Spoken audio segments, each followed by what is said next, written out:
सबसे प्यारी है, माँ तू जग में न्यारी है। माँ तू सबसे प्यारी है, माँ तू जग में न्यारी है। अपने आंचल में रखना, अपने आंचल में रखना, हमें वरदानों से भरना। माँ तू सबसे प्यारी है, माँ तू जग में न्यारी है। माँ तू सबसे प्यारी है, माँ तू जग में न्यारी है। पिता, पुत्र और पवित्र आत्मा के नाम पर आमीन। आप सबों को जय यीशु। आज 30 नवंबर है। हम लोग 1 तारीख से 30 तारीख तक नवंबर महीना मृतकों को याद करने के लिए, विशेष रूप से कलीसिया इस महीने को मृत विश्वासियों की आत्मा शांति के लिए प्रार्थना करने का और कब्रिस्तान वगैरह विजिट करना, हमारे प्रियजनों को याद करना, उनके लिए प्रार्थना करना, मिस्सा अर्पित करना, इसके लिए समर्पित तो महीना था। तो आज नवंबर महीने का अंत है। मैं नवंबर महीना शुरू होने के पहले ही, विशेषकर मेरे विचार में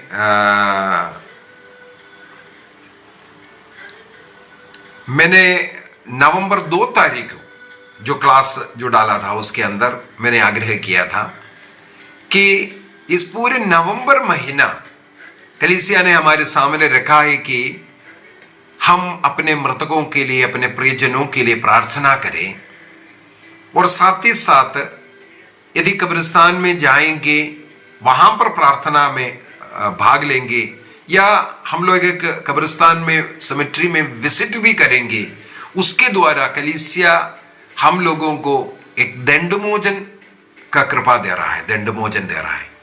और हमारे मृतकों के लिए हम प्रार्थना करते हैं और मिस्सा बलिदान अर्पित करते हैं, उसके द्वारा उन्हें आशीष मिल रहा है, साथ ही साथ हम लोगों को भी आशीष कृपा देता है। मृतकों का दफन विधि के विषय में आज पुनः मैं आप लोगों को कुछ बातें बता करके देना चाहूंगा। मैं हाल ही में कहीं धर्म प्रांत में विजिट कर रहा था, जो मिशनरी कार्य चल रहा था। वहां मुझे पता चला उस धर्म प्रांत में दफन विधि बहुत कम चल रहा है। दफन विधि का मतलब है जो मृतकों को सेमेट्री में दफन विधि करना। अधिकतर लोगों का, वहां के लोगों को अन्य धर्म के रीति रिवाज के द्वारा जलाया जाता है और नदी वगैरह में फेंक दिया जा रहा है। क्रिस्तीय होने के बाद, बपतिस्मा लेने के बाद ऐसा करना पाप है, गलत है। एक बार हम बपतिस्मा प्राप्त कर क्रिस्तीय बन गया, क्रिस्तीय धर्म का नियम का पालन करना जरूरी है। इसलिए इस क्लास के अंदर मैं पुनः आग्रह करूंगा, इस क्लास को आप ध्यान से सुन लीजिए, किस प्रकार मृतकों का दफन विधि होना है और आगे चल करके उनके लिए फिर प्रार्थना वगैरह कैसे करना है, इसके विषय में आज मैं संक्षिप्त रूप से बोल करके देना चाहूंगा। हमारे कैथोलिक कलीसिया का धर्म शिक्षा ग्रंथ कैटेकिज्म ऑफ कैथोलिक चर्च 1680 से लेकर के 1690 तक इस मृतकों का दफन विधि के विषय में बता करके दे रहा है। और हमारे पुस्तक पारिवारिक प्रार्थना एवं धर्म शिक्षा, उसके पेज नंबर 215 से लेकर के 18 तक पेजों में किस प्रकार दफन विधि करना है, क्या है उसका, क्या है, सब कुछ उसके अंदर बता करके दिया है। मेरा विश्वास है आप लोगों के पास यदि पारिवारिक प्रार्थना एवं धर्म शिक्षा पुस्तक है तो उसका पेज नंबर 215 से उसको पढ़ें और उसके अनुसार अपने परिवार में यदि कोई व्यक्ति का मृत्यु होता है उनका अंतिम विधि हो।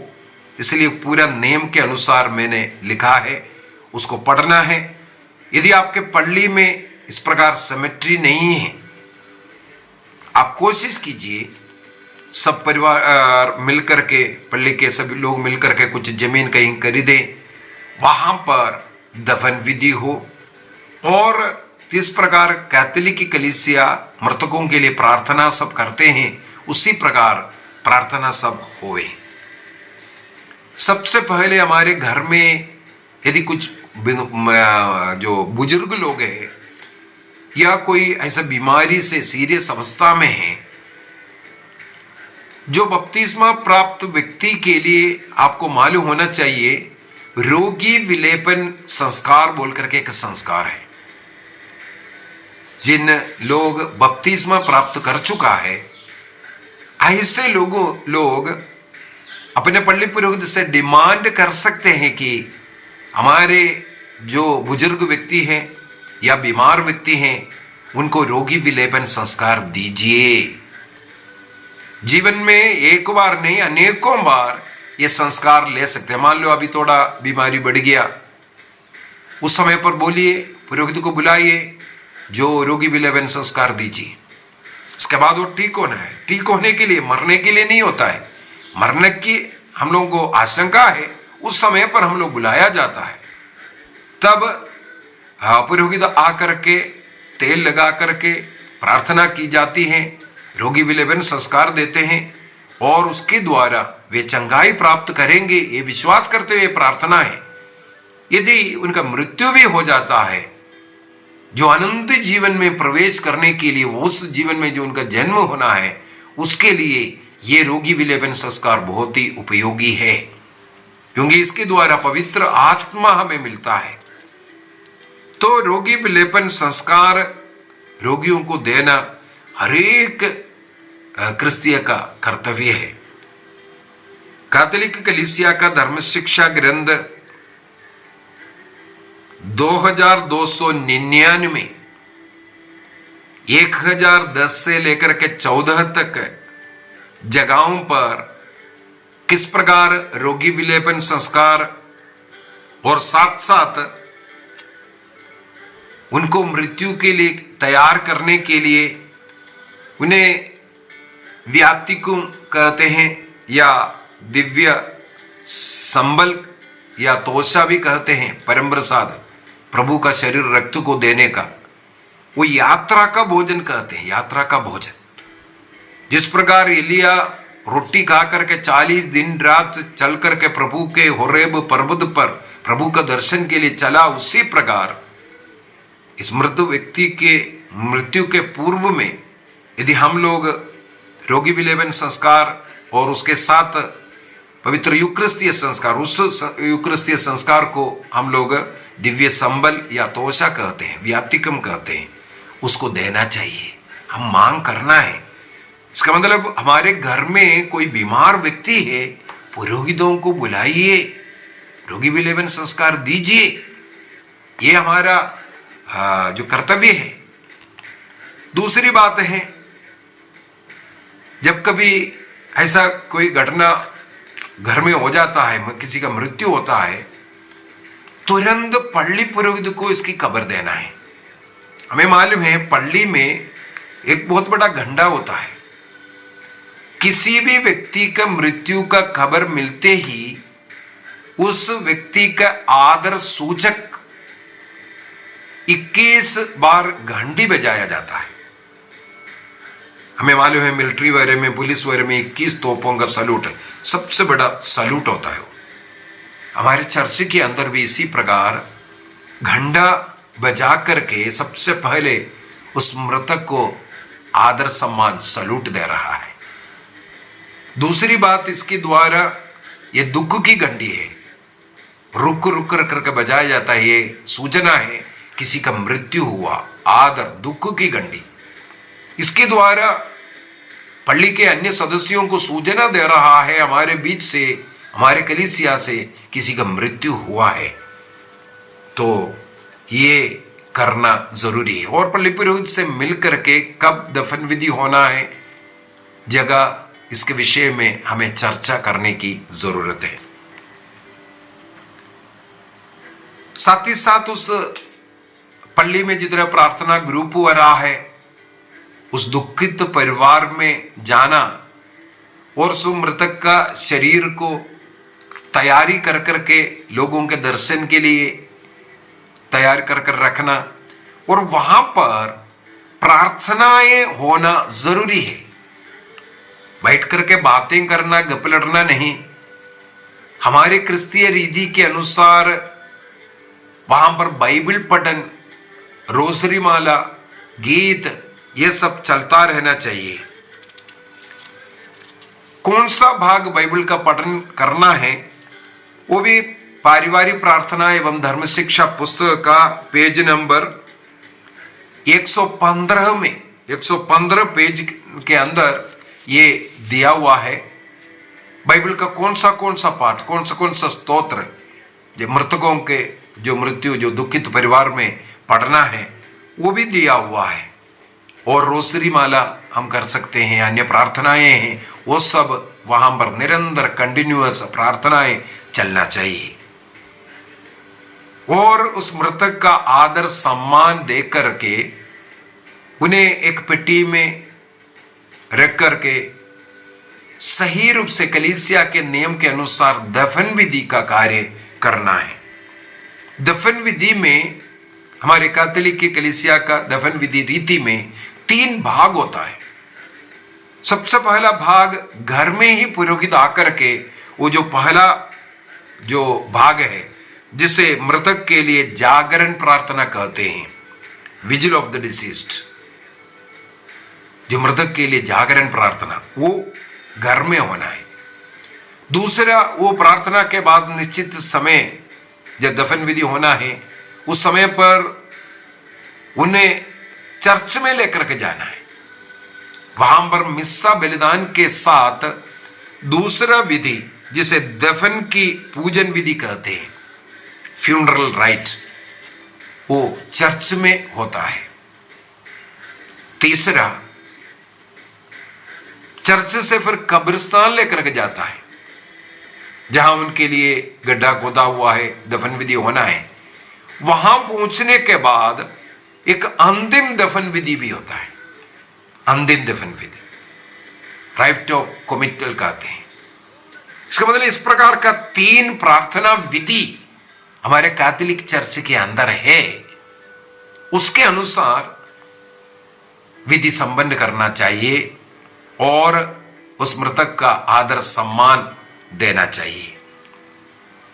जब कभी मृत शरीर को उठा करके लेके जाते हैं, उनका पैर आगे रखता है, सिर को नहीं, पैर आगे रखता है।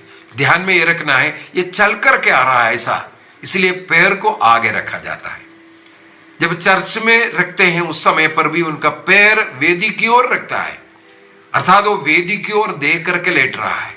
जीवित रहते वक्त वो खड़े होकर के मिस्सा बलिदान में प्रार्थना में भाग लिया था वेदी की ओर देख करके। इस कारण जब कोई भी विश्वासी का मृत्यु होता है उनका पैर वेदी की ओर रखते हैं, चेहरा वेदी की ओर होता है। पुरोहित का मृत्यु में उल्टा होता है। पुरोहित जीवित रहते वक्त मिस्सा बलिदान अर्पित करते वक्त लोगों की ओर देख करके होता था, इसलिए उनका दफन विधि के समय पर उनका जो बॉडी है, उनका सिर वेदी के साइड में और पैर लोगों की साइड में। इसका मतलब लोगों को देख करके उनका चेहरा होता है। और जब मृत शरीर को चर्च में लेकर के आ रहा है और चर्च से फिर लेकर के दफन विधि के लिए कब्रिस्तान लेकर के जा रहा है, उन दोनों समय पर भी दुख की घंटा, जो चर्च में जो घंटा है, दुख की घंटी जो बजाना चाहिए, रुक रुक करके जो घंटी बजाया जाता है उसको कहते हैं।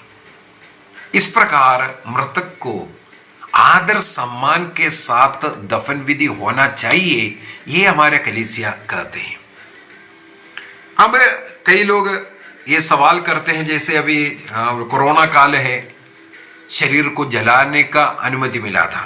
जलाने का अनुमति अभी कोरोना काल के समय पर नहीं, बल्कि 1963 से 1963 से कैथोलिक कलीसिया में शरीर को मृत्यु के बाद जलाने का अनुमति भी दिया है। अभी ये शवदाह कब कर सकता है? मैंने ये जो अपने जो पारिवारिक प्रार्थना एवं धर्म शिक्षा किताब का मृतकों का दफन विधि वाले जो भाग में पेज नंबर 218 के अंदर उसको साफ साफ लिखा है। कलीसिया के नियम के अनुसार कैटेकिज्म ऑफ कैथोलिक चर्च 2301 में और उसके लिए कलीसिया का नियम कैनन लॉ 1146 में ये नियम दिया हुआ है, यदि कुछ स्वच्छता के कारण या आर्थिक एवं सामाजिक कारणों से शवदाह करना पड़ रहा है, कर सकता है। चर्च में पुरोहित से मिलकर के इसका अनुमति सबसे पहले लेना। ये अनुमति 1963 से संत पापा पॉल छठवां के द्वारा मिला है, दिया है, और 1983 में इसका कैनन लॉ भी बना चुका है। इसलिए कारण क्या है? स्वच्छता और आर्थिक एवं सामाजिक कारणों के कारण शवदाह कर सकता है। अभी 3 कंडीशन है। शवदाह पुनरुत्थान में विश्वास ना होने के कारण नहीं होना चाहिए। पुनरुत्थान में विश्वास नहीं है इसलिए शवदाह कर रहा है, ये नहीं है। या पुनरुत्थान नहीं है बोल करके उसका विरोध करने के लिए शवदाह कर रहा है, इसके लिए कलीसिया द्वारा अनुमति नहीं है। दूसरा, शवदाह के बाद जितने भी अवशेष बचता है, जो राख है, वो घर में रखने का या नदी में बहाने का अनुमति नहीं है।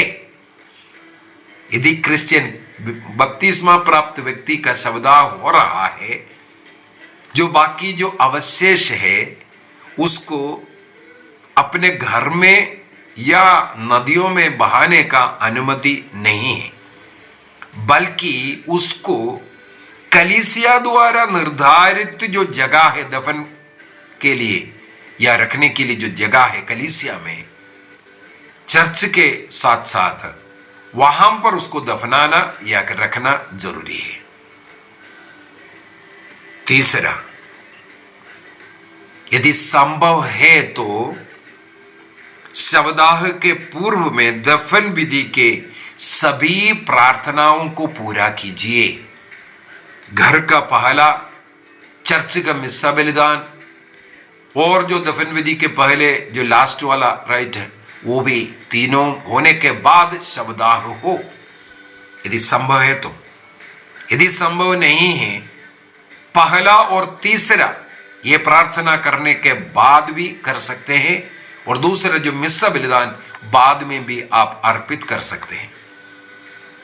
अभी मुख्य एक और पॉइंट में बोलना चाहूंगा। अनेकों जगहों पर यह देखने के लिए मिलता है, किसी ले पर्सन का जो मृत्यु हुआ, उनका दफन विधि में वहां का धर्म प्रांत में कुछ लोगों को अनुमति दिया हुआ है, ले पर्सन को, कैटेकिस्ट को।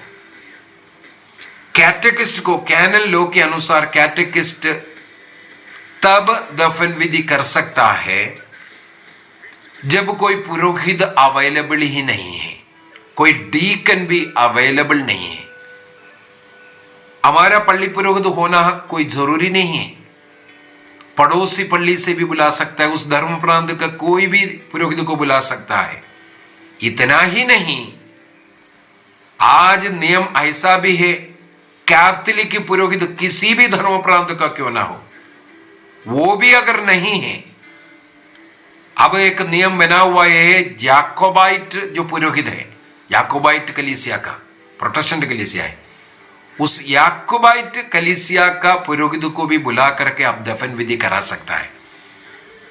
अगर वो भी नहीं है, ऐसा इमरजेंसी है, बॉडी रख नहीं सकता, ऐसे कंडीशन में जो बिशप द्वारा अनुमति प्राप्त जो कैटेकिस्ट हो या अन्य ले पर्सन ये विधि कर सकता है। पहला और तीसरा विधि ये कर सकता है। कब है समझ में आया? जब कोई कैथोलिक पुरोहित नहीं है, कोई जाकोबाइट पुरोहित भी नहीं है,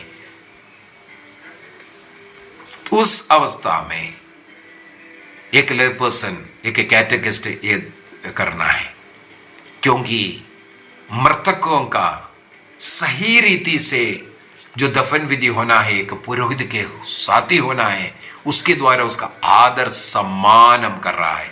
हम किसी जानवर को नहीं दफना रहा है, हमें उनका आदर सम्मान देना है।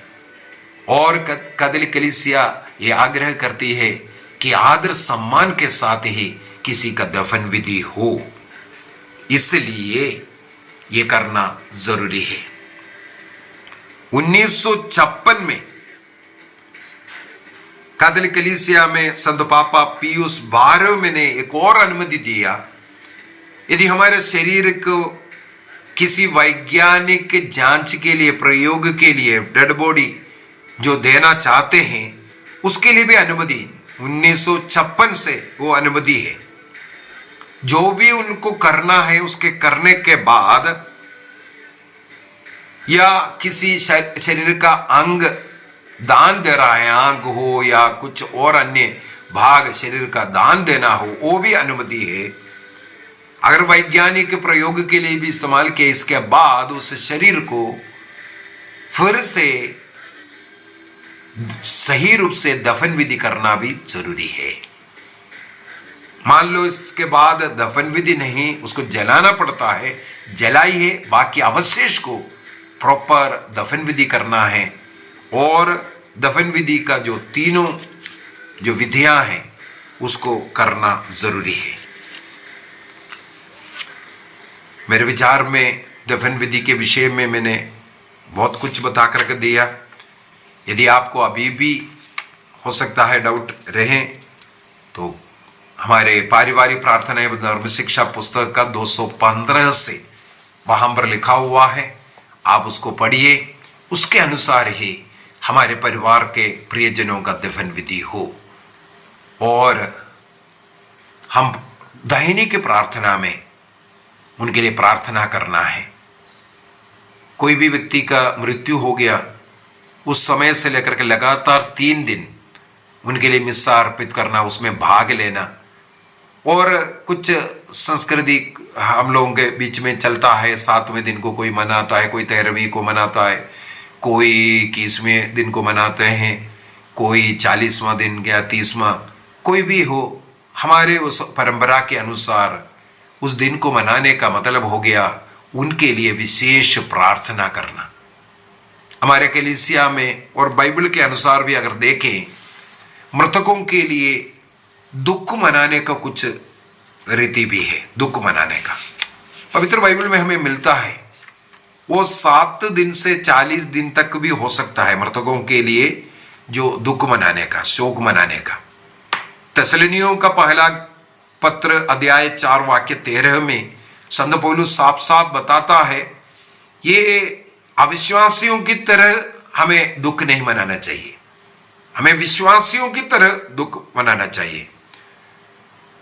उत्पत्ति ग्रंथ अध्याय 50 का 10 में, गणना ग्रंथ अध्याय 20 का वाक्य 29 में, विधिवरण ग्रंथ का अध्याय 34 का वाक्य 8 में, ये सब हम लोग पढ़ सकते हैं।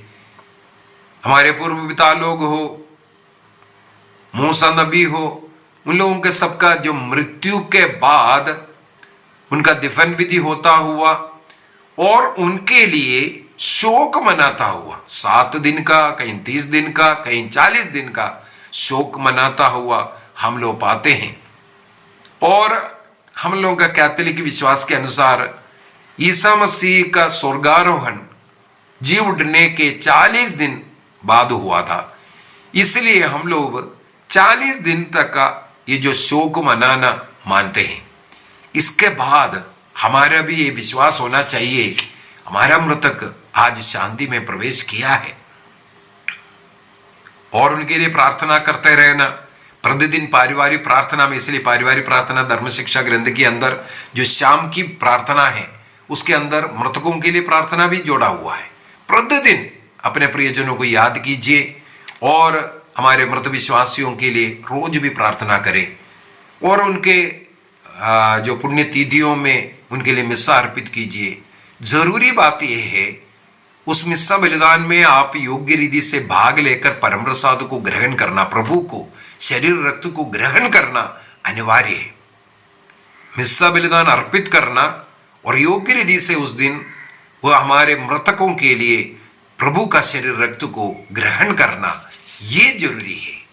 ये हम लोग ध्यान रखेंगे। आइए आप अपनी आंखें बंद करें, प्रभु को धन्यवाद दें। अपने परिवार के मृत लोगों को याद कीजिए, उनके लिए रोज प्रार्थना कीजिए। कलीसिया ने नवंबर माह अपने प्रियजनों को याद करने के लिए और उनके लिए प्रार्थना करने के लिए, उनके कब्र में जाने के लिए, उनका आदर सम्मान करने के लिए दिया।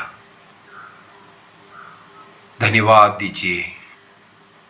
हमारे इन मृतकों के द्वारा हमारे जीवन में नाना प्रकार की कृपा आशीष हो सकता है, उनके कारण आज हम क्रिस्त विश्वास में हैं। अब उनके लिए पुण्य कार्य करना, गरीबों को मदद करना, प्रार्थना करना, मिस्सा अर्पित करना हमारा कर्तव्य है। योहन का सुसमाचार 11:25 में प्रभु ने कहा, जो कोई प्रभु यीशु मसीह में विश्वास कर मरता है वो जीवित है। कलीसिया का अंग है, प्रभु का शरीर का अंग है वह। इसलिए कलीसिया का शरीर का जो अंग है, कलीसिया एक दूसरे के लिए प्रार्थना करते हैं। मृतकों को हमारी प्रार्थनाओं की जरूरत है क्योंकि वह कलीसिया का सदस्य है, प्रभु का शरीर का अंग है। निर्णय करें, उनकी आत्मा की शांति के लिए हम प्रतिदिन प्रार्थना करेंगे। प्रभु ने आशीष दे, कृपा दी। पिता, पुत्र और पवित्र आत्मा के नाम पर आमीन। आप सबों को जय यीशु।